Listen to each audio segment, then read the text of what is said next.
So welcome everyone. Welcome to today's session. This is Ajaya Summers. For those of you I might be meeting for the first time, welcome.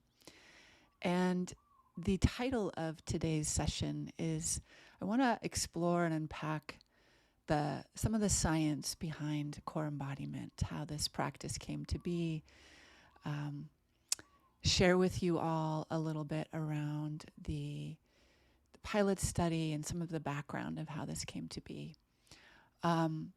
We'll also go into a brief experience so you can have more of a taste of the actual practice. I'm not going to go in depth in that. That's why we need a 6-month container. But I do want to give you all a taste. So to begin, let's go ahead and just get comfortable.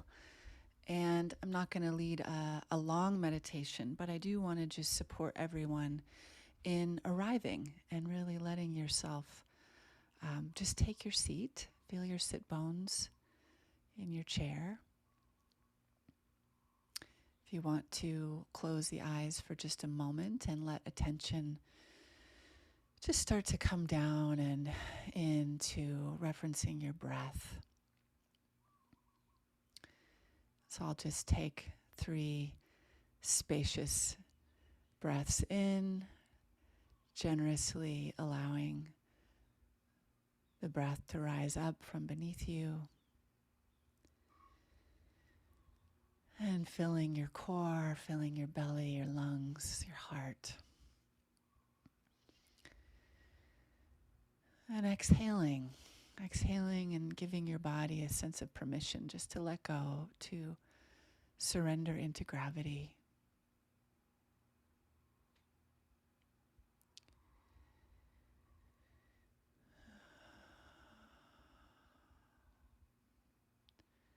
See if you can allow even 5% more kind of a relaxation into ground, into gravity. Letting yourself be held and supported.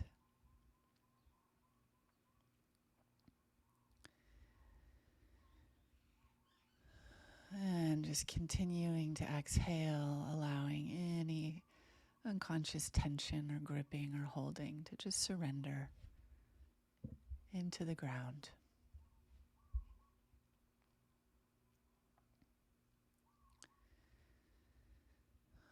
Letting your root system drop down, that invisible umbilical cord of your sweet spot of belonging to this beautiful planet. Allowing yourself to freshly remember that you are here at this time. And you have a place here. You are intrinsically a part of this evolution of this time on Mother Gaia.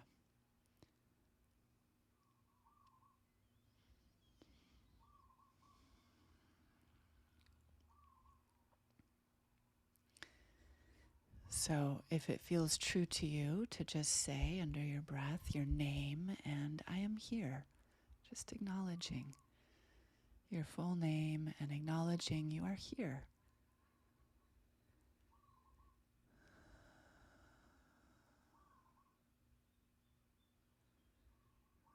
Letting your sensate body feel some of the sensations of being here, the taste in your mouth right now, the smell that you might be taking in subtly through your nose,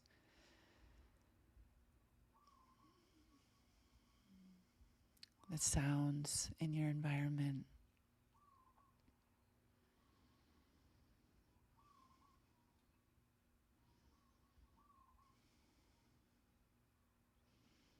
Play of light on your eyelids.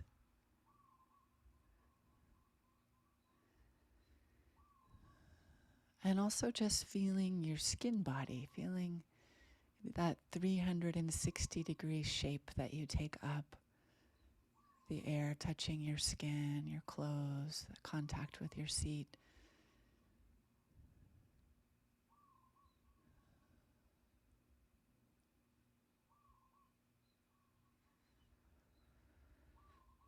am here. This body, this beating heart, this breath.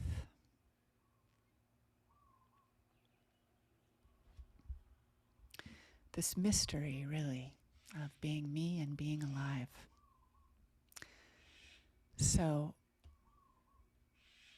let's dive in a bit to this potential of this mystery of being human and being most authentically ourselves. Let's dive in a bit around some of how we can participate in that. So to start to just transition, let's go ahead and rub our hands together and just generate a little heat. Bring some touch to your body. Whatever would feel good, pleasurable, connecting for you right now.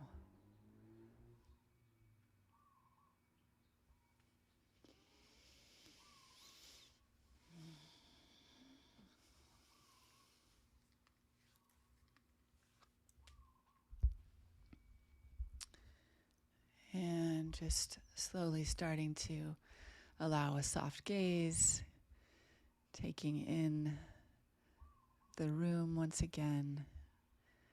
Not everyone is on camera yet, but welcome again to all of you and to those that just joined as we were doing that settling practice.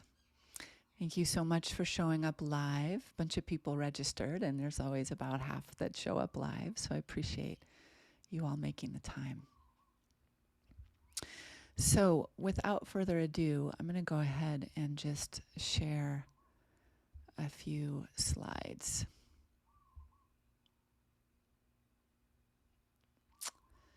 So I'm going to speak a bit today around some of the science of this practice that I call core embodiment. Some of the science, also a little bit of an experience. And again, some of the story, some of the background. I think some of you have heard me share this story, but I think some of you have not. So I'll just say that, I was one of these people, I still am, that has always been fascinated with, what are we and who are we and how did we get here and what is the point of being human and what is our role in being here as part of nature. And I would say I've just had a passionate inquiry, passionate studies that took me into pre-med early on, that took me into lots of studies of various healing works, psychological works, psychospiritual works, shamanic works, pretty much every kind of path imaginable. And where I really started to feel the most, I would say, experiential answers to this inquiry, to this prayer, was when I got into a body of work called biodynamic craniosacral, as well as a body of work called Continuum. Both of these bodies of work are exploring experientially our original developmental movements, the movements that formed us in utero, in our fluid body when we were just little fluid beings, 99.9% water in our mother's womb. And as I studied and was in the practice of these practices, I started to have some of my own memories of my own origin story. And I just want to share one with you all briefly here because it's a very amazing story, really. So around 2010, and I was preparing to teach my first biodynamic cranial foundation training. And so I had been in deep immersion of studying the embryology of our original development. And one night, I was living on this nature preserve in Lake County up in Northern California, where there were lots of peacocks and emus and pigs and chickens and geese and goats. And it was a wildlife preserve. And I was there alone. And one night I'm studying the formation of our midline and what's called the primitive streak.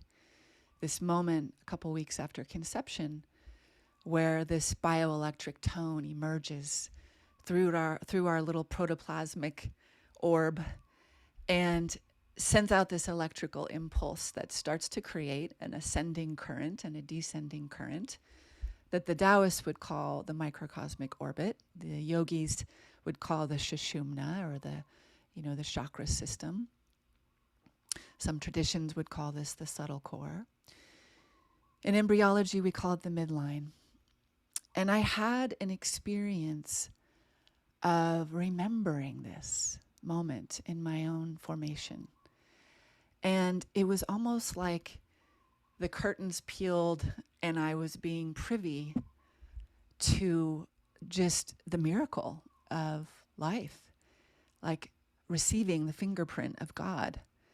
And I remember going outside and I had tears streaming down my face and I looked up at the stars and I was just like, thank you so much for allowing me. I felt so humbled to get to see and feel into this moment in my own creation of literally being sparked, this like electrical ignition of I'm here. It's part of why you often hear me say in my sessions to freshly acknowledge I am here. We can continue to have these kinds of ignitions of freshly experiencing the miracle of what we are and of being here. So from that moment on, I was pretty much baptized. I was hooked. And, prior to that, even in early pre-med, in my early 20s, I would be studying something like the heart, and I would have an experience way before I had any kind of spiritual reference. I would have these experiences of my anatomy literally lighting up and responding to what I was studying and showing me on the inside the literal sentient nature of my heart, for example. I would feel into the structure, the experience of some complex study of chemistry, for example. And so over time, I had many of these experiences, and it started to dawn on me that most of us are not living in this level of intimacy with our somatic intelligence, that we're kind of living outside of and sort of numb to being awake to the literal living creation and sentience of our soma that is the home of our soul. And it started to dawn on me that I needed to share this. I needed to create a way for people to come in and actually have a direct experience of what they are, and that so many of us are bereft of actually feeling a sense of belonging to being here at all. We don't remember our origin story, and if we do, it was traumatic. We don't want to remember it, right? So this body of work is largely informed on these direct experiences that I had of my own intimate experience of the living creation of being in a human body and how it's innately one with nature, that our true nature is nature. So I have a passion to sort of wake this up in others, to ignite this, to spark that remembrance. And that's really what core embodiment is in service to. I could share with you many other stories about, how it came to be, and maybe I'll let that trickle in throughout these slides, but I'll just start with that for now. So I want to unpack a bit of, in our practice, it's a practice, it's very practical. It's not some conceptual, abstract thing that's just happening in consciousness. I wanted to give people a way to feel empowered, that they could actually practice something that could shift their overall nervous system regulation, that could intersect their neurochemistry, their physical structure, their emotional state. And so these I call them 5 essential intimacy keys, are what, when they come together, produce a kind of inner alchemical transformation where our neurochemistry is involved, our physical structure is involved, again, our emotional state, as well as our overall nervous system regulation. So the first one, which is becoming, a huge transformational practice in and of itself in so many different bodies of work. Breath work is becoming one of the more popular modalities at this time. So if any of you have done any kind of breath practice, you know that our core fixation, our compensatory patterns, our unresolved history, our traumas, our emotional stresses are all maintained in the inhibition or the movement of our breath, right? If we want to suppress how we're feeling, we tighten up, we lock our diaphragms, our breath becomes more shallow. If I don't want to feel what's happening in my present moment experience, the breath is amazing for stopping or locking up our experience. If I want to open, if I want to allow my feeling experience, we deepen our breath, right? Naturally, in moments of pleasure, our breath expands. We want to open to more pleasure. In moments of pain, we tend to get more shallow breathing, more tight, locked in breathing. So in our practice, we engage various variations, different kinds of breathing that allows us to stimulate a wide spectrum of internal sensations, responses, and movements. We know that all healing and greater flow states and coherence are enhanced by the dexterity of breath. So it's not just about breathing one way. In our practice, we discover lots of variations and textures and shapes, really. We're creating internal shapes that start to shift our literal organizational structure of our tissues. And ultimately, that starts to impact our identity, the way who we take ourselves to be, the literal space we take up. So I think any true transformational path has to include the breath as a way of pattern interrupting. However, we're fixed or complacent or, whatever our particular version of patterns are. The next piece we bring in is touch, right? Touch on your own body with your own skin-to-skin contact is an immediate way to connect with the nervous system, right? Our skin body is the largest perceiving organ of our nervous system. And unfortunately, in grade school, no one taught us that it was okay to touch ourselves, to self-regulate through literally creating more of a bond inside of our own embrace. So I want to show you experientially for a moment, to those of you who are kind of new to this, how when we bring our own skin-to-skin contact, our touch is what's called a double circuit. We have this capacity to both touch in and allow a receptivity to what we're receiving inside, and also perceiving through our touch. So it's going both ways, perceiving and receiving.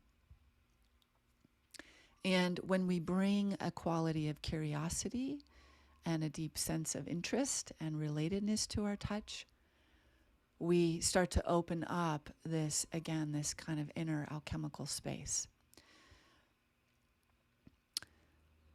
So let's do a little experiment, just bringing in some breath, some touch, and also layering in some sound. So sound is not so much about an external performance. We're not singing a song per se. The sounds we use are more internal vibration that invites what's called interoception, our capacity to actually feel inside our bodies. We have neuroception, our capacity for our nervous systems to perceive information. We have proprioception, right? The way we propriocept feeling our environment. We even have cardioception, the feeling sentience of our hearts. So interoception is feeling inside the body. which in and of itself starts to create more empathy and compassion. So our sound, not only all of that, it's an audible breath, it's an audible exhale. So our sounds are ways of elongating our out breath, which is one very powerful way to tonify the vagus nerve, the longest, the 10th cranial nerve that has its origin in the brainstem and finds its way through the ears and the face and the eyes, the mouth, the throat, the larynx, the heart, the lungs, down into our visceral organs. It's one of the main ways that our lower body speaks to our brain and our brain speaks to our lower body. So we're also, with our sound in this elongated exhale, creating more, in general, down regulation of our systems. So this practice is very helpful if we're experiencing anxiety or overwhelm or nervous system dysregulation in general. So let's do a little experiment so you can start to feel some of what I'm saying here. Let's bring our right hand to the right side of our face and just let the screen go for a moment. If you can bring your other hand to just support you under your elbow or lean on something so that you're not having to stress by holding that hand up. And you can just let your face kind of lean a little bit into that right hand and close the eyes. And just start to tune in to what quality of contact would feel really good to you. Maybe you want to soften your contact a little, or maybe you want to come in even a little bit more contact. Only you know what feels good to you. But I encourage you to allow your full palm, all your fingers, all the pads of your fingers to really make this good fit. And start to sense from that very sensitive perceiving capacity of your palm, start to really perceive your cheek. Feel the sensation of receiving your cheek. So feeling into you, into the shape, the texture, the heat, the coolness.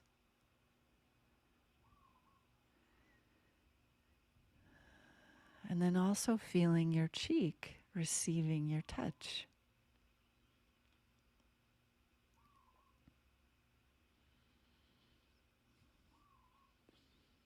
And just play back and forth a little bit, perceiving, receiving.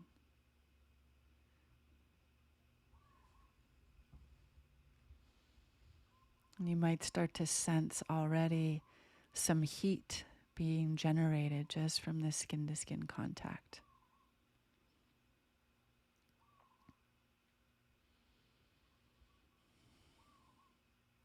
Perhaps a subtle feeling of pleasure, warmth. And now let's go ahead and bring in some sound, and we'll start to have an experience of going deeper into more of this interoceptive space. So let's bring in a kind of a puffy O sound. So you take a deep breath in, and then this audible exhaling sound of a puffy O, where you're basically pursing your lips, allowing a little trapped air in your cheeks, and just slowly letting that vibratory O sound move out through your pursed lips. So something like this.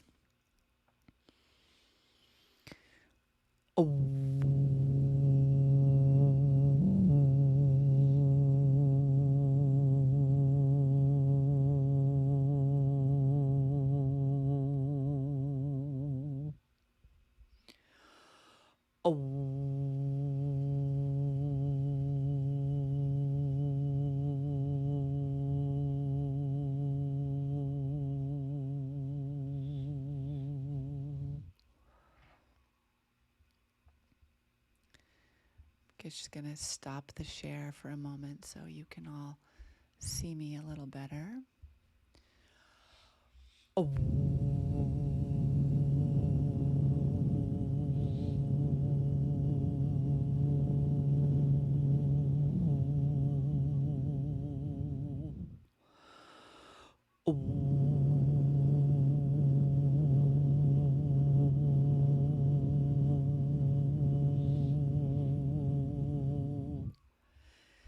And don't worry about getting this wrong or right. Just explore staying inside, feeling this intersection of your touch, your sound, your awareness, all coming together.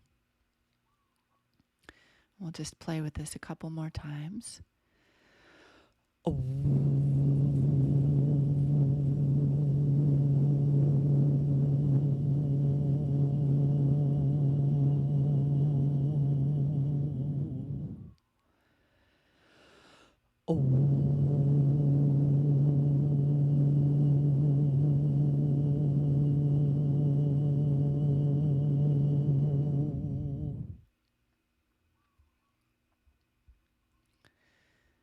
Great.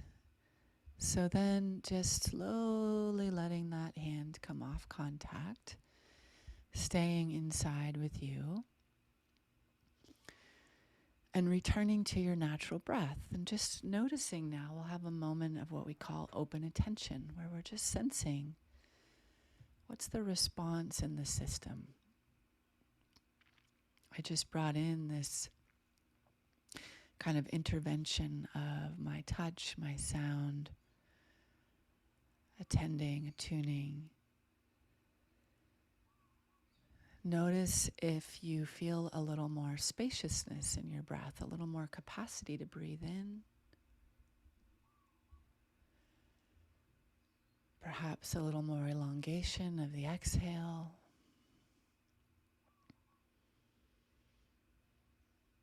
Perhaps you feel a little more internal space in throughout your core.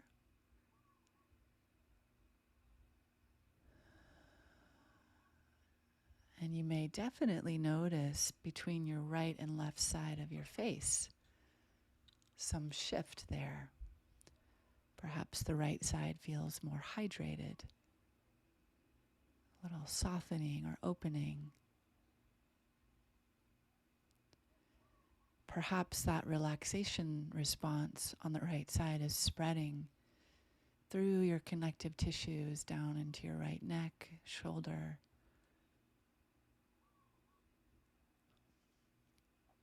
Allowing yourself to really take this moment to perceive and receive your experience.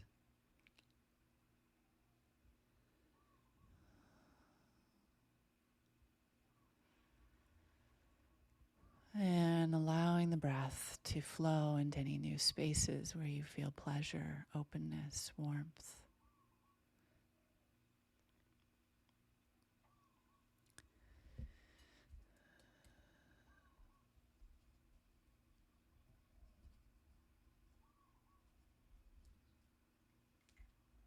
Great. So did everyone feel some shift from that little practice? Some noticeable shift in your somatic experience? Just a little head nod, or you can write in the chat, but a head nod is fine and says a lot. Yeah. Is the left side of your face calling for some contact now? We don't want to leave ourselves so imbalanced.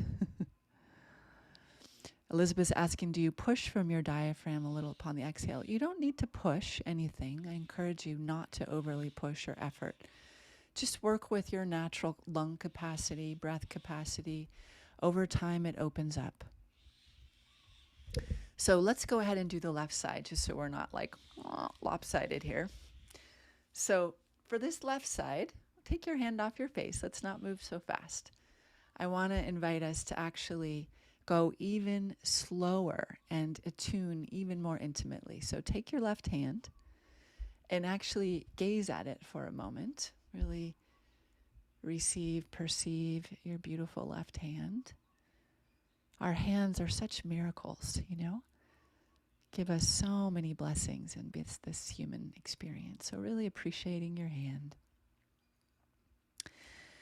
And then just starting to ask, we know what we're going to do, but let's start to ask this left side of the face and the hand to come into more of an attuned rapport. So let's go at the pace that feels good, slowly bringing this hand very consciously into a contact here on the left side of the face.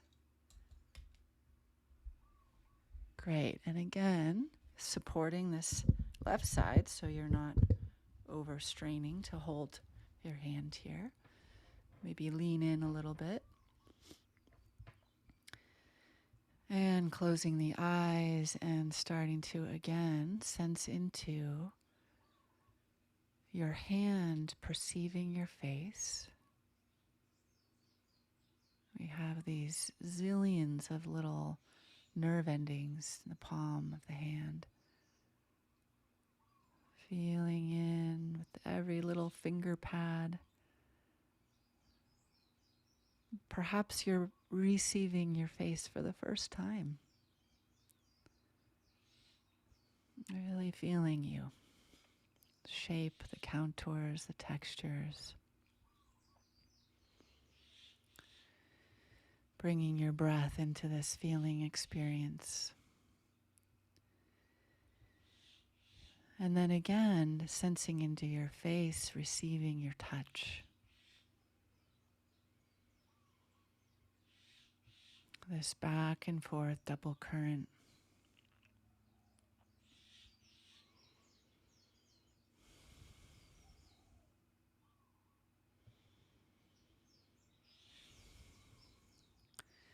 And then let's layer in this audible exhaling sound, this puffy O sound again, where you take a deep breath in, fill up your cheeks like a chipmunk, and then slowly letting that puffy O through your pursed lips vibrate and staying inside those internal sensations. That's where that inner alchemy is.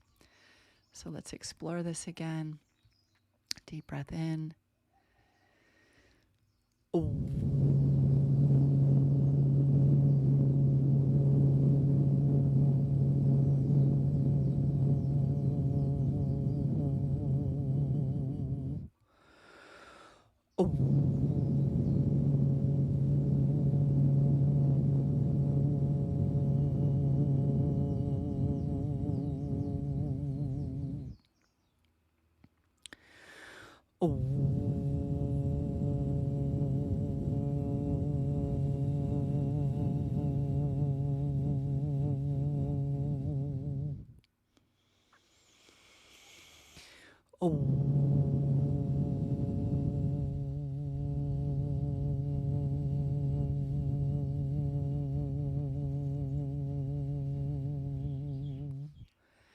And one more time, being fully absorbed, your touch, your sound, your breath.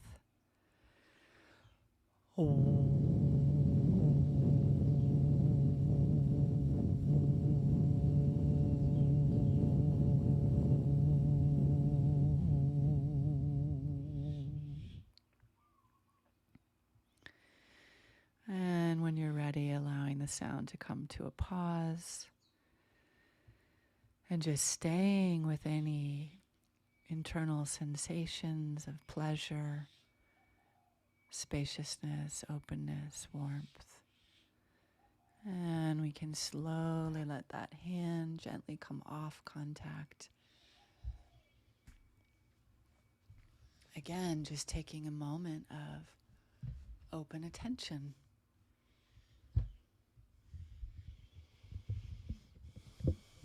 Breathing into any new spaces, opening up inside. You might find that your spine wants to elongate, or you might want to sit a little brighter, taller in your seat. You might notice your shoulders dropping. Again, that left side of the face, the neck, the shoulder, into the skull bones. Some sense of hydration or spreading of warmth.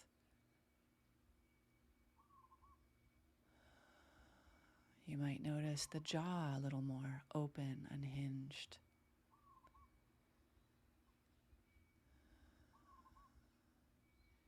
You might actually feel some subtle releases or unwindings or reorganization of your life force. So we're just staying in our seat and continuing to perceive and receive our experience. Primarily allowing your breath to be your feeling, sentient sort of perceiver and receiver.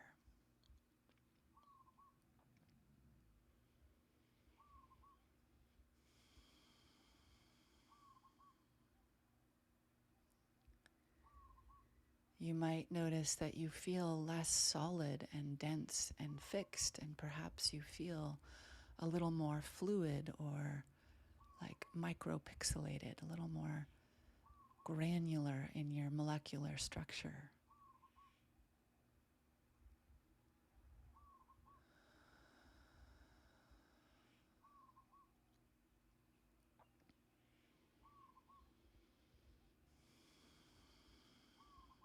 You might feel a little more in touch with your being, that feeling sentience dimension of you.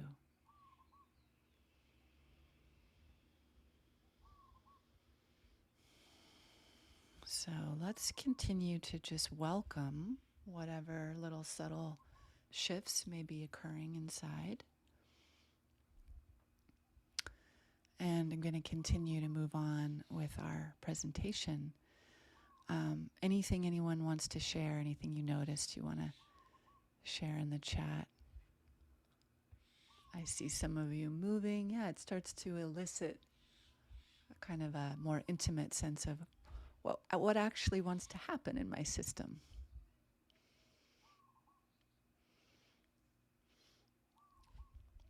Do you feel a little more balanced on the left and the right? A little bit more of a sense?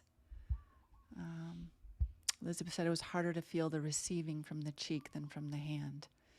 Yeah, so that takes some practice to learn how to feel and receive from your cheek. Not as much, not the same kind of nerve endings as in the hand. Yeah. I feel a bit of fear with the left side and my back feels unprotected. Interesting. So some emotion came up a little bit more of in touch with the emotion on the left side, but also more space. Great.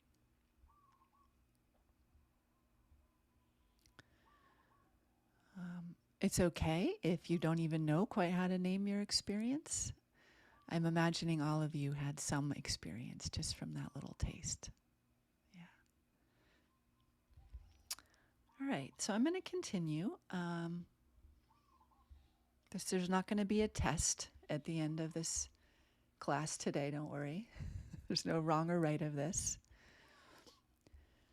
So another aspect of these intimacy keys is that we're not just doing this practice mechanically, like in some robotic, methodical way, but we're actually bringing in this deep sense of relatedness or intimacy to our experience.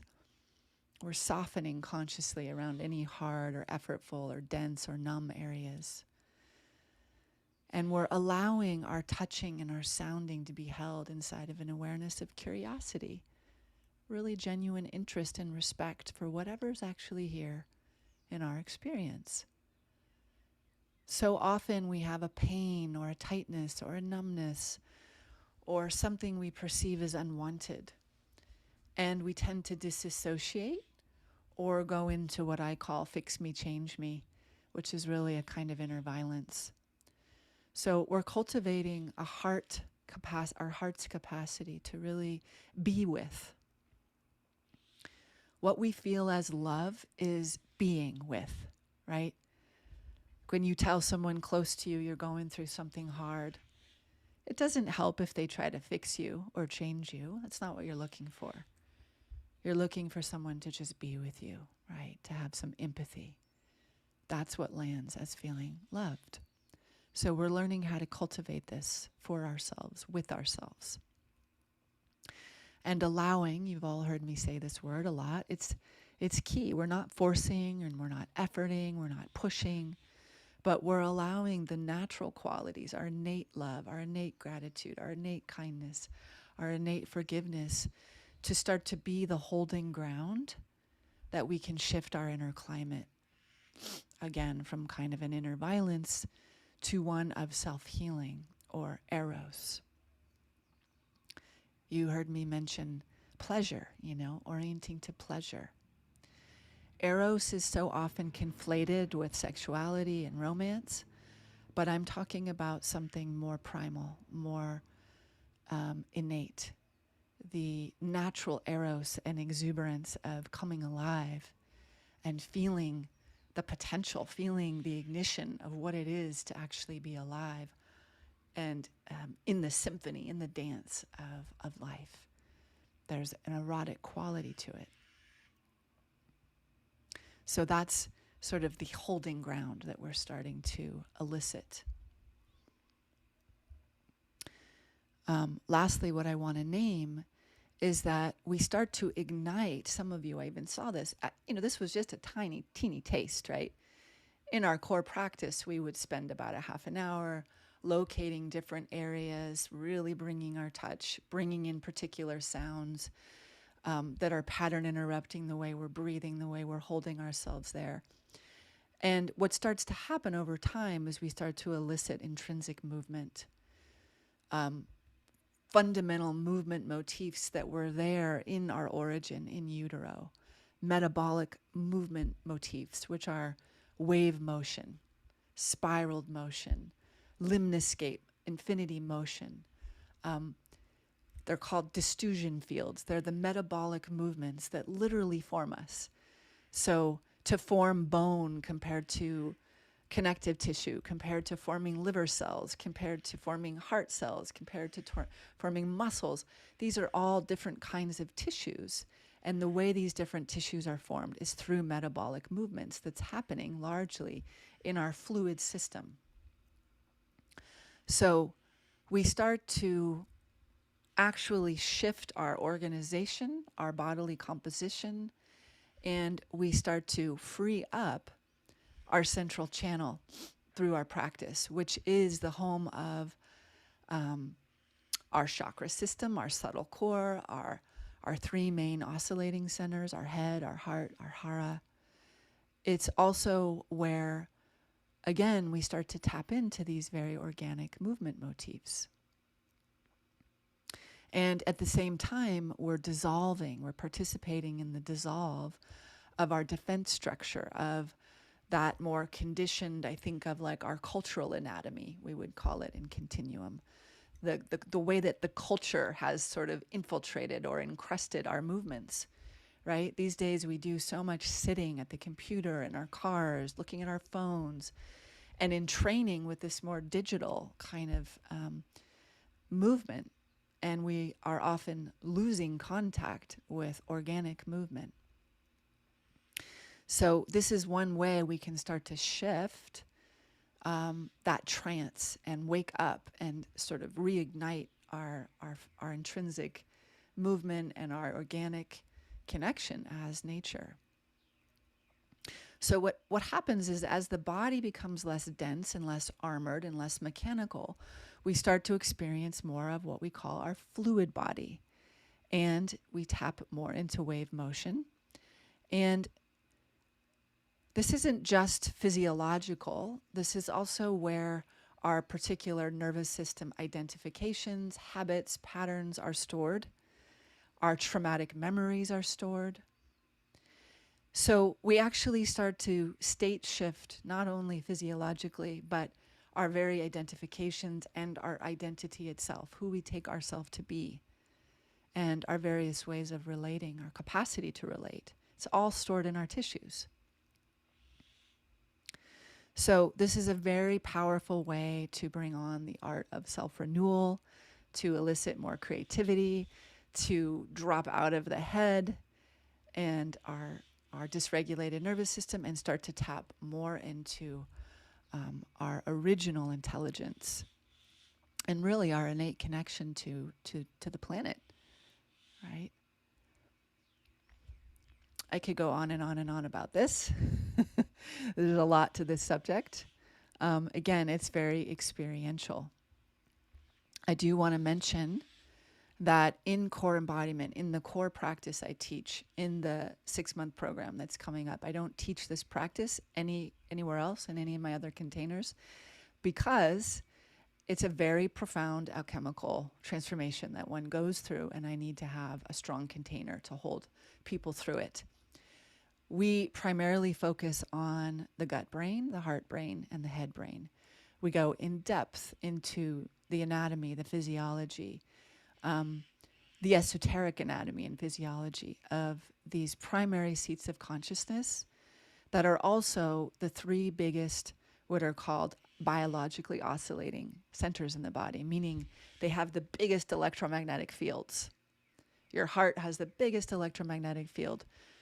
Second to that is your gut brain. Third to that is your head brain. The 3 of them together create the entire electromagnetic field, or the toroidal field, that you are seated inside of. So in our practice, we're basically pattern interrupting all of the ways throughout our lives that we've contorted and accommodated and pulled our diaphragms in, right? These 3 centers are also where our main diaphragms are in the body. And we know that to suppress emotion, suppress our experience, we're also locking up those diaphragms. So in our practice, we free up those diaphragms. We start to allow some of the traumas, the identifications that are stored in the tissues to get freed up, and for that life force to come home and recirculate back through our central channel as life force, as potential, as creativity. So I've mentioned here our fluid body, so I want to just speak for a moment to what that is for some of you who aren't familiar. Lao Tzu says, "Nothing in the world is as soft and yielding as water, yet for dissolving the hard and inflexible, nothing can surpass it. The soft overcomes the hard, the gentle overcomes the rigid." So one of the main profound aspects of what starts to happen is we actually begin to elicit our fluid body again. We're not just living in our conditioning, our cultural body, our headspace. We start to actually drop into what's called our fluid body. So I want to just name for a moment that there is basically, for normal healthy cellular function, basically the definition of health has to do with cellular exchange. Our cell membranes are constantly going through a process of dissolve and then sort of forming themselves. That's how they breathe. And they're signaling and communicating with the other cells, detoxing and regenerating. And this is what's going on the level of our organs and our organ systems, and down to every kind of level of our human form. This is going on in all of nature as well. Cells are constantly detoxing, dying, renewing. And for that to occur, we are happening inside of a fluid ground substance. In a human system, we have membranes and channels that are allowing this to occur. And all of our, let's say, our cardiovascular system, our lymphatic system, our nervous system, all of our various systems are happening inside of this liquid ground substance. We know that, as newborns, we're mostly water. We're like, in utero, we're 99.9% water, like I show in this photo. As adults, our water starts to decrease because as we age, we start drying up. Basically, aging is drying up. So one of the main ways we can stay young and buoyant and flexible and not get rigid in terms of our identity or in terms of our body is we practice in ways that actually keep opening our fluid body. such that all of our various systems can float inside of this liquid ground substance. When we are in a more of a stress response, and especially chronically in a stress response, what happens is this liquid ground substance literally becomes more gel-like, and it starts squeezing all of those systems. That's what we feel as tension or stress. It's literally our systems are not able to breathe. So in our practice, we are quite literally state shifting that liquid ground substance to become more fluid again, so that all the various systems can float, can be free. It's a little bit like if you imagine seaweed in water, so that it can flow with the tide of our breath, the tide of our heartbeat, the tide of our electromagnetic field. That's how we're designed to live. So that's one aspect on a physiological level that we are definitely interfacing with. We're also engaging the cerebrospinal fluid, which is the fluid that encloses the brain and the spinal cord. Now, it acts as a way to protect, and also as a nutrient to the brain and the spinal cord. We have these little ventricles inside the center of the head that are little fluid-filled spaces. You can see in this picture, this blue area. Right in the center, we have these little fluid-filled spaces. And the cerebrospinal fluid is fascinating. It's the spring water of our systems. And the rest of the water in our bodies is more like salt water. But this is the actual spring water. And this fluid replenishes itself 3 to 4 times a day. And to do that, it needs to, movement is what allows that replenishment. So there's what's called the cranial sacral rhythm, this primary breath motion that's happening below our subconscious awareness of it, that's constantly allowing the body to flex and to extend, this sort of curling in evolutionary movement. If any of you have seen me present slides on our origin story, I've talked about that movement. So there's a flexion and an extension that's happening throughout the brain down to the sacrum. That's also interfacing with our lymphatic vessels, because there's no actual lymphatic vessels within the central nervous system. So the brain and the spinal cord are actually instead cleaning and creating this rapid creation and absorption of the cerebrospinal fluid. And this circulation, we used to think was just this closed system, but it's more considered to be not so true anymore as we go deeper into this. There's a direct communication between the lymphatic system and the rest of the body through the cerebrospinal fluid. What else can I say about this? There's, again, so much about this subject. There's particular substances that are formed inside of the CSF that are, again, providing nutrition, providing buoyancy, cleansing, detoxing, clearing. Some of the founders in cranial osteopathy would talk about the CSF being the highest known element to man. And they consider it the liquid light. The liquid light. There's a relationship between the pineal gland and the third ventricle in the brain.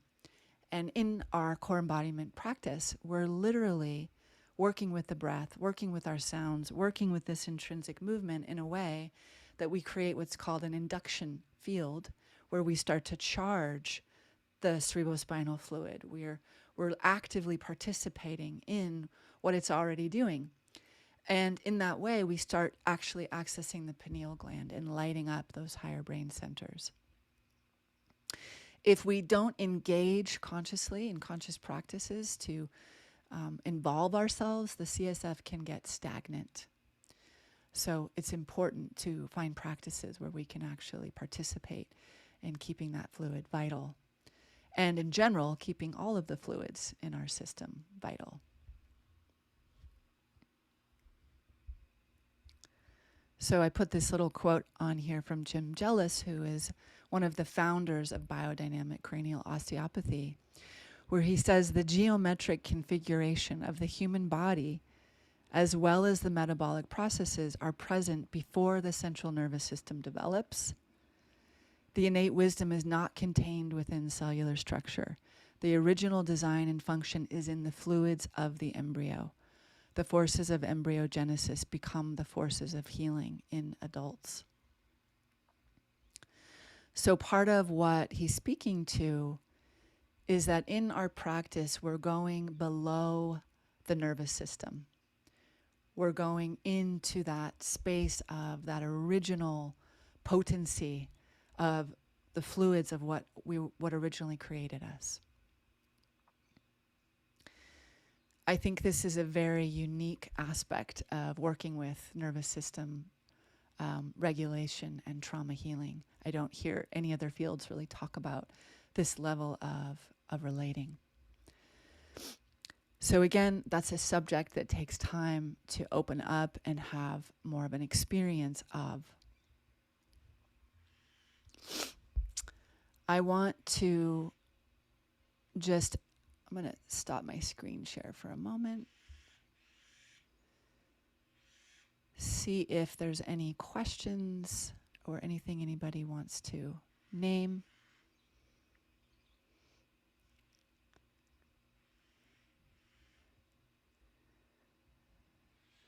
Anything?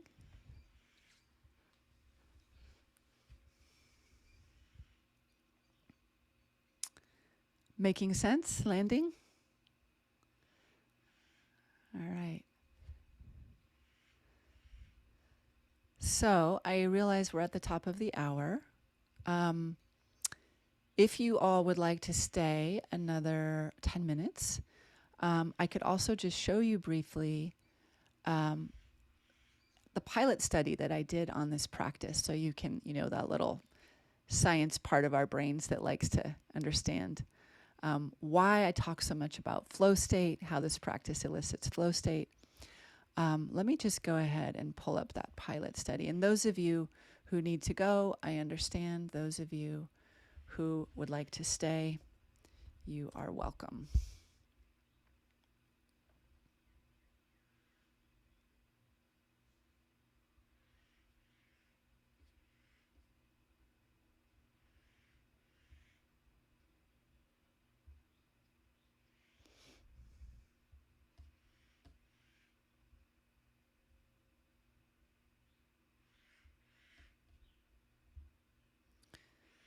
Just a second.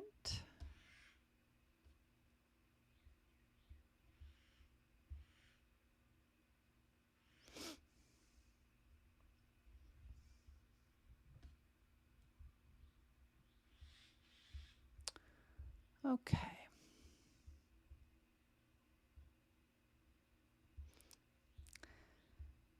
So I think some of you have heard me share that when I started really developing the core embodiment practice itself, I was here on Maui about 6 years ago and I was writing a book. And it just started to come to me as a way to clear my channel, get out of my head, be able to receive fresh information. And I had been living in the Bay Area and I had my longest attachment relationship at that point was my cat of 11 and a half years, and he died suddenly. And I was super grief-stricken. And something happened in this process where when he died, I got this inner signal of recognition that I needed to leave the Bay Area. I needed to come to a place where I could really entrain with nature. And I was aware that what wanted to come through this book required me to go to my next level of my own bond with this planet. And I couldn't really do it in the Bay Area. I was too much in the entrainment with the speed of the culture there.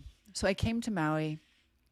I'm super cracked open from this grief of losing my precious a little soulmate feline. And I would just lie on the earth and cry and grieve and breathe. And slowly, I started to sit up and I started to discover this vertical practice. I'd already been steeped in continuum for years. I'd already been steeped in biodynamic cranial and all the other paths that I'd been up to. But it started to come together as this way that I didn't know it at the time, but clearly I was going into flow state because I would do the practice, I would take notes, I'd go to my computer, I would write, usually for about 4 hours, and I would just be totally absorbed. So at that same time, I started to read Joe Dispenza's book called Becoming Supernatural. And I'm reading his book and I'm thinking, what I'm doing is so similar to his practice. There's got to be similar things going on. And he talks about in his practice how, they've got all this fancy equipment to recognize that they're having, certain genes being turned off, certain genes being downregulated. People are having these miraculous healings. And he's got the EEGs and the heart math and all of the different studies. And I'm realizing, all he's doing is working with the breath, working with breath retention, creating an inner climate of affirming positive emotional states. He doesn't work with sound. He doesn't work with touch. He doesn't bring in some of the elements I'm bringing in. So I'm thinking, there's got to be some similar parallels. So I have this little prayer that I would love to someday, get the science on what I'm doing.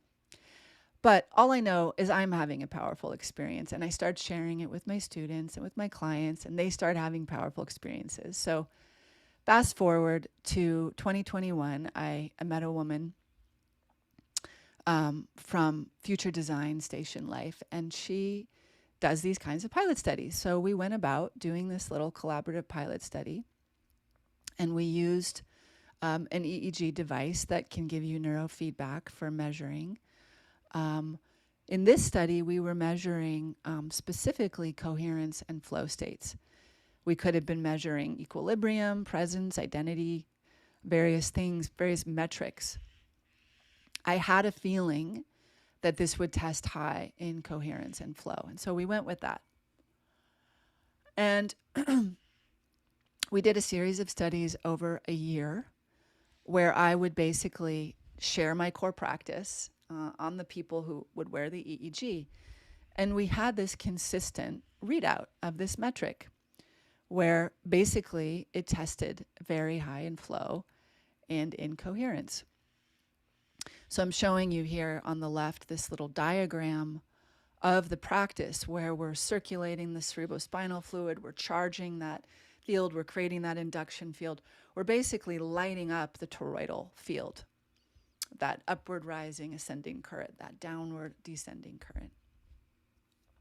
We're allowing the stagnant, stale, stored energy that's often in the lower body that we've been repressing, those emotions of fear, of grief, of anger, of fight or flight. We're allowing that energy to be charged and sort of alchemized into a higher vibrational experience, right? So for those of you who aren't familiar of the definition of flow, in positive psychology, a flow state is also known as being in the zone. It's a mental state in which a person is performing some activity and is fully immersed in a feeling of energized focus, full involvement and enjoyment in the process of the activity. In essence, flow is characterized by a complete absorption in what one does and a resulting transformation in one's sense of time. So I often give the example of people who like to surf. That's a great example of someone entering into the flow state where all of your functions have to be completely absorbed in the present moment, riding that wave, or you might be seriously injured, right? In my case, writing a book, writers are often people who enter a flow state. But really, any kind of creative activity is a space where we can start to discover it. What's cool about this practice is you can actually elicit flow just in the practice in and of itself. So coherence is a metric that can be measured when There's a mathematical method is used to determine if two or more brain regions have similar neuronal oscillatory activity with each other, meaning they start to entrain, they start to come into coherence. Since the 1960s, coherence has generally been assessed on the similarity of the frequency intent across EEG sensors. States of psychological coherence allow an efficient, harmonious functioning of a whole sense of self. My definition of coherence is basically when your head, your heart, and your gut brain are all feeling congruent. You're not saying one thing, doing another, thinking one thing, saying another, right? You feel congruent inside. When we feel congruent, we feel coherent. We feel whole. So this practice has a way of also bringing one into an experience of this inner coherency. And we wrote on here the purpose of this. If you're someone who would like to obtain overall health, creative power in your life, increase your mental clarity and focus on projects, you can utilize this practice to establish a consistent motivational drive towards sustaining long-term engagement within yourself, social relations, work focus, and connection to your purpose.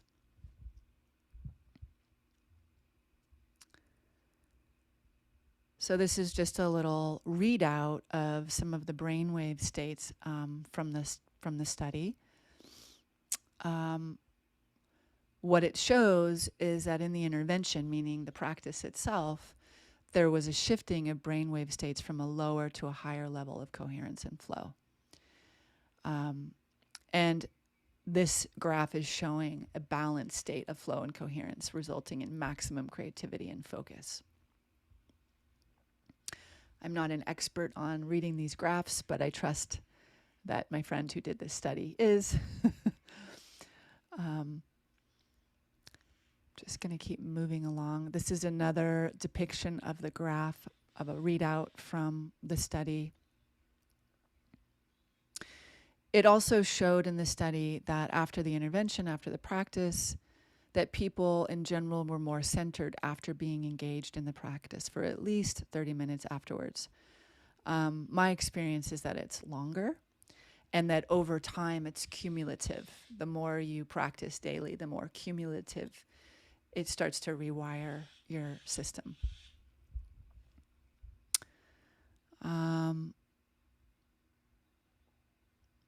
Yeah, it's just basically saying there was a positive behavioral change, which allowed people to engage for longer periods of time, bringing their attention, being fully absorbed in that creative activity. So what was cool was that, according to my friend who did this study, she said it's rare that it's so consistent, how people's experience, and that you could have such a profound state change in such a short amount of time, and that remained consistent throughout all the different participants in the study. I guess that's the last page. I haven't looked at this in a while. So for our little, geeky science brain parts of us, I just wanted to share this. And then, it was interesting. I've never studied with Joe Dispenza myself. I would love to. Totally appreciate him.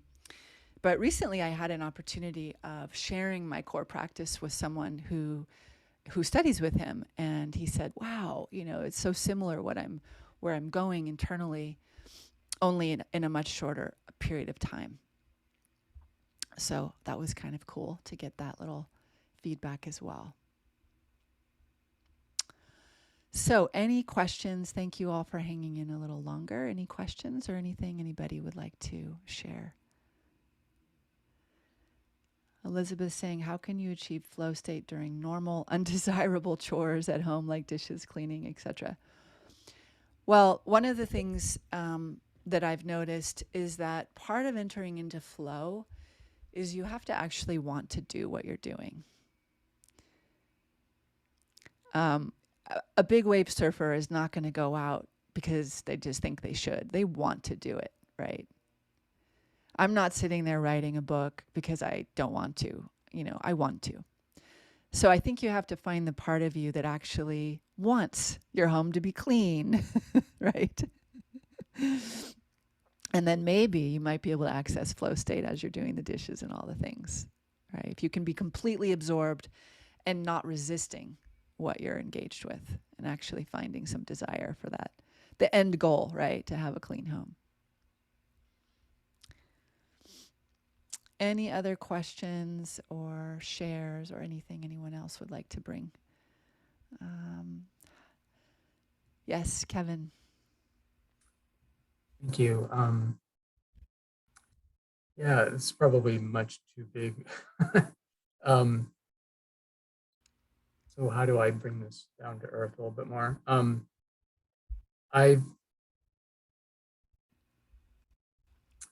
I've been trying to write a dissertation proposal on the head, heart, and hara, bringing those into alignment, into attunement. And the teacher that I've worked with, she said that allows the spiritual heart to come forward, which allows us to perceive the inherent wholeness in everything. And she says it's a whole. She talks about it as a whole new operating system. And she also says that the spiritual heart is an embodied heart, Yes. which I love. But in the process, I've had a really difficult time because whenever I enter heart space or body space, I experience emotional and physical pain. Mm. So I'm wondering how you work with. So I'm a little bit like, ooh, enter this territory with care because there's a lot stored there. A lot of my own trauma, and I think I'm a very sensitive person, so I'm picking up what's happening around me. So how do you work with intense responses to entering into those spaces? It's a great question, Kevin. Well, for one, that's why I have a 6-month container for this specific practice. Mm. And it's a small group of people. It's very intimate. It's very deep. There's other aspects of this body of work I can share in small containers or, one-off sessions or whatever. But this particular practice that's harnessing the life force inside of these 3 centers, it's true. There's a lot of layers that are often wrapped around these centers of trauma, of all of our core patterning, and sometimes ancestral, intergenerational patterning. So I think to answer that question, one is having a very safe container. Now, you can't force safety. That's something that you have to earn and you have to cultivate. So there's ways that in the very beginning of the training, we spend an entire month. We spend the whole first month grounding and reclaiming our bond with nature, re-umbilicalizing with nature. Because my sense is a lot of our unsafety, our feelings of unsafety in the body, are our disconnection from nature and our entrainment with culture and our entrainment with history. So we have to get present and grounded and sort of re-embedded with our bond with nature. And a lot happens just in that. So I don't start teaching the core practice the first month. We're just doing a lot of horizontal practices, actually lying down, shifting that inner climate, shifting how we relate with our experience. So that when traumatic memories or feelings that in the past we didn't have the capacity to stay with, we actually start to cultivate the capacity to stay with our experience. And there's specific ways that we do that. And I started to show you some of that today. This practice of leaning in with touch, pattern interrupting our breath, creating that inner climate from our hearts, is also an aspect of how we create that feeling of safety inside of ourselves. One of the things that I also love about this practice is your system is not going to bring up more than you can handle. It's not a practice where we're digging.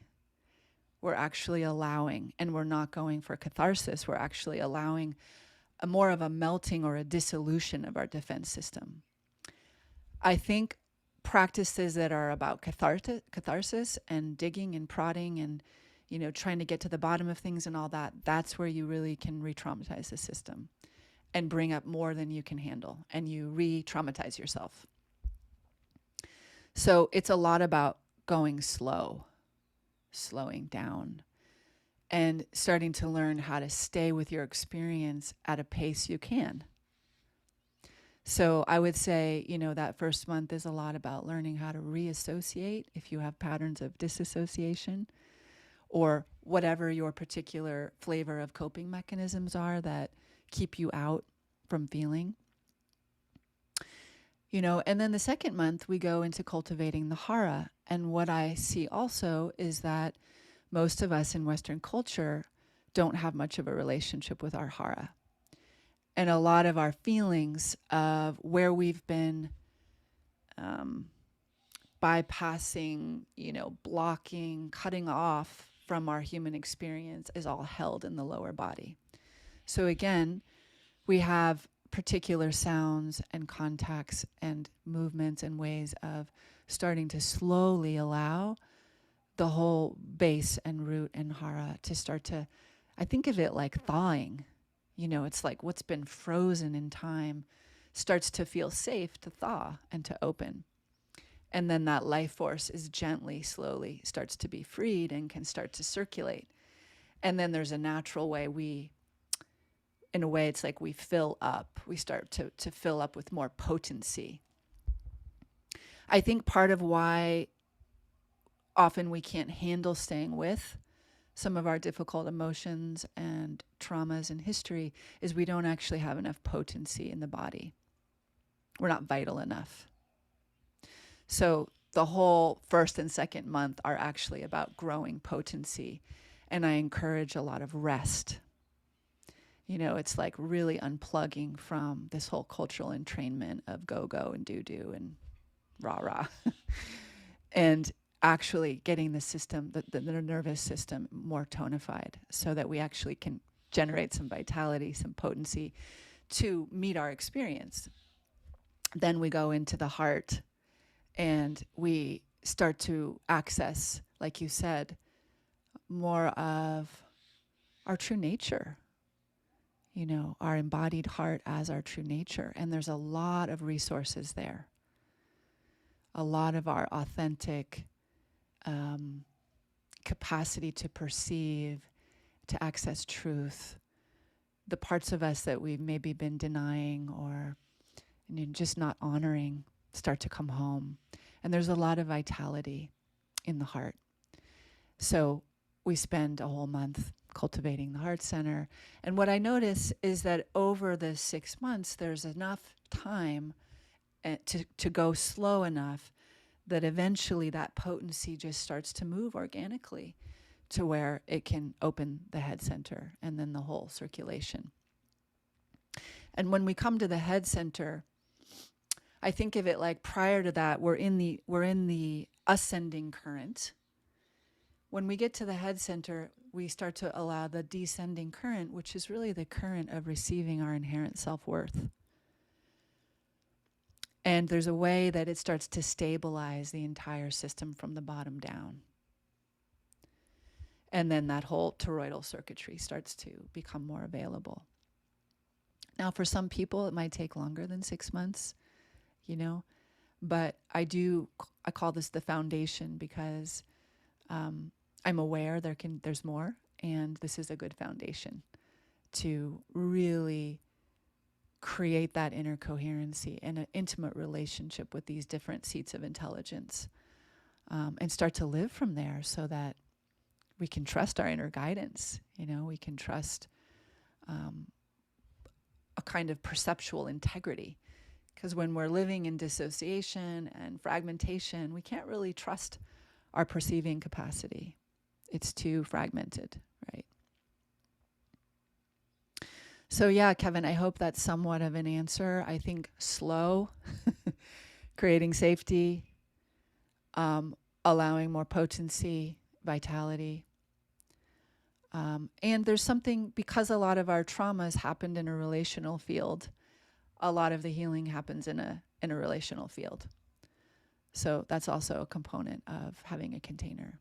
You can't really do this alone. Although once you learn the practice, you can do it alone. And it's beautiful for continuing to regulate yourself and access your creativity. I love that you're doing a dissertation on that. It made me really curious and to know who your teacher is. And I mean, I'm endlessly fascinated with this subject matter. So may I ask who you're studying with? Um, well, I'm at the California Institute of Integral Studies in the Mm-hmm. East Ecology Department. The teacher who, I mean, she's not at CIS, but her name is Cynthia Bourgeot. Yeah. Yeah, she does a lot of, she's a non-dual Christian mystic and scholar. And, she, a lot of her training, I think, a good part of her training has been Gurdjieff, who worked with these three centers. I don't know much about that myself, but so she's been the inspiration. But I think um, my own journey. I just this longing to be fully embodied and to be fully arrived here, Mm-hmm. and the possibility of being able to experience the inherent wholeness um, within myself and in relation to the world, the earth, Yes. and to others feels really important right now. Yes. I so agree. Yeah, I think that I think that one of the things that I've experienced too, and maybe this is related, maybe you've already answered this, but I feel like maybe my system, like a little doorway will open up and then I'll receive. It's almost like I don't know how to turn the tap down or off. Um, Mm. and I don't know why that is, but I'm guessing that maybe the grounding piece might help with that too. I mean, do you have that experience, or have you worked with people who have that experience? Yeah. Does that make I sense? think I think it was like that for me too for a long time. And I notice now it's more like there's an aperture of the heart, and we do have the capacity. In some situations and instances, it's not appropriate to just be wide open. It's actually appropriate to be able to dial down, right? And so I think of it like an aperture. And I think over time that's become pretty spontaneous and natural for me. Like, I'm generally a pretty open hearted person, and that's my preference, right? But I notice that it's very instinctual now how my system responds to certain environments or situations or dynamics. And it doesn't mean I close my heart, but I find an appropriate boundary or relationship to the moment. And I think that just takes practice of getting to know you, getting to know your system, getting to know your wiring, and not fighting it, in any way. I think that's really unique for each person. And again, over time, the more you experience safety in being your natural open self, the more that becomes the new baseline. And some of those protective mechanisms and defenses just become more quiet. They actually dissolve. And I think then we stop attracting situations and people and dynamics that are going to elicit the same triggers, and right, like there's a time in life where we keep attracting the same dynamics and relationships because the innate intelligence in us wants to, like as you said, come home and be whole. And so we're going to conspire, life will conspire to keep bringing us the people, the experiences, the events where there's unresolved trauma in our systems. But I think there's a point where we have a new baseline of what we're attracting, what we're resonating, what we're available for.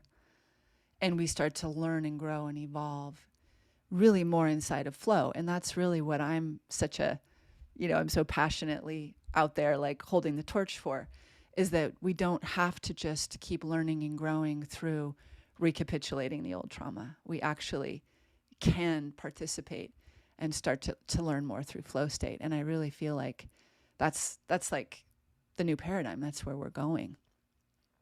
But we have to identity shift. We have to start to shift from being identified as a victim in some way of our circumstance and really start to become more agents and participate in what we want.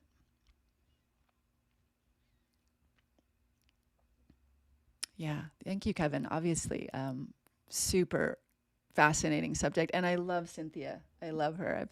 I actually, I used to present at the SAN conference when we had the live conference in San Jose, and so I've met her and hung out with her in person and stuff. She's awesome, super inspiring. Judith Blackstone, also, who's a non-dual psychotherapist. I don't know, my early 30s, I studied with her, and that was where I started to really have these ahas of connecting these dots around these three centers, because she was a huge advocate of that as well. In biodynamic cranial, they're the three main seats that we learn to cultivate to be able to hold space for another. And in the embryology, maybe you haven't seen me present on that, but in our embryology, those are the three main fulcrums that we're organized around in utero in our development. So that's sometime you should definitely come and get that piece for your research, because it's super amazing and beautiful. Yeah. All right. Anyone else? Karen's saying, I have tinnitus, constant ringing in both ears since April 21. After second dose of vaccine, will this help heal this? Gosh, I feel for you. I want to say yes, but I don't know. I guess it would take experimenting and finding out. Um, what I can say is that I have a strong stand in our self-healing capacity, and that a lot of our self-healing capacity has to do with, again, generating some potency, some life force, some vitality. Most of us in our current cultural conditions are pretty stagnant, unless you're practicing a martial art or dance or, some kind of regular movement practice or breath practice, and grounding practice. Because we're seated so much, we're on tech so much. So I think anything that's going to really elicit your vital forces, and if you can be inside of a container where you're directing them specifically and really giving enough time and space for your innate intelligence to, your innate intelligence knows what the priorities of health are for your system in any given moment. In my practice, we basically just create the container and the context for those self-healing energies to become more dominant. And then, it's different for people, where they go, what they unwind, how those healings occur. So, Karen, I'd love to put you in the laboratory, and find out what might happen for you. That's about, I can't say that I've directly worked with that and had a healing occur with this particular practice yet, but I'm a little geeky scientist. I love bringing things into the laboratory and finding out. I'd be happy to be your guinea pig. Okay. Where are you, Karen? I'm in Saginaw, Michigan. I was a former competitive gymnastic coach for my whole life, but while I was being a mom and taking care of my mom with dementia, I got a degree, a bachelor's in biology and chemistry and environmental studies emphasis. Very cool. Yeah, so I've done a little bit of everything. I love it. Teaching. Yeah. I love it. Well, if you want to, take me up on that, fill out my little discovery session form and let's have a conversation. Yeah, I would love to. Thank you for the invitation. I've Absolutely. really enjoyed this. I've missed the science in the other presentations. I really have. Okay. I enjoy the light work and all that, the coaching side of it, which I'm actually doing myself. But there was something missing without the science being tied in there. So I've really, really enjoyed this today, really, really immensely. Thank you so Oh, much. great. Thank you so much for saying that, Karen. I And you appreciate did a it. great job. It was so pleasant just listening. Yeah. Oh, cool. Thank you. Thank you. Thank you. All right, everyone. You know what? Speaking of that, I'm going to just share this last slide so that any of you who do want to reach out, this foundation training is coming up. We start on April 7th.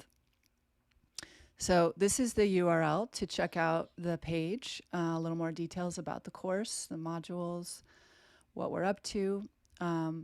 This is the URL for signing up for a discovery session to just actually meet one-on-one and see if this is a good match for you. Talk about your desires, what you want for yourself, your concerns, all of that, and see if we're a good match at this time. So I'm going to put this in. I'm going to put this URL in the chat.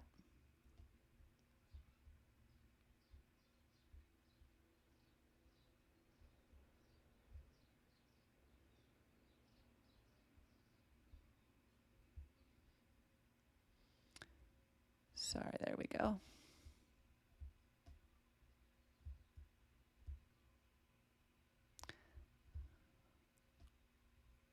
Okay, it's not letting me without stopping the share. Okay, here we go.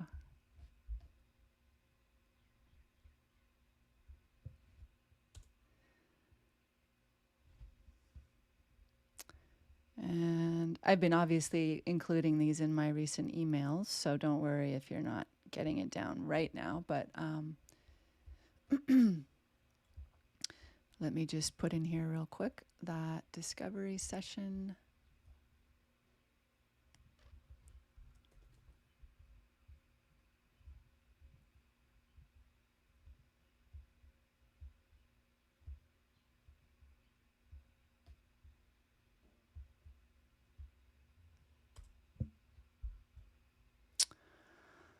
Yeah, and I will follow up with an email with all of that. And obviously, if you've been opening them, you'll see that I've already been doing that. You know, and if you think that, oh, I can't afford it, or oh, I don't have the time, or oh, you know, I encourage you, if you do feel called to this, reach out to me and we can, there's always a way if there's the desire.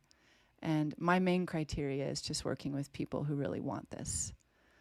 I always find a way to work out the finances and the time and all that stuff.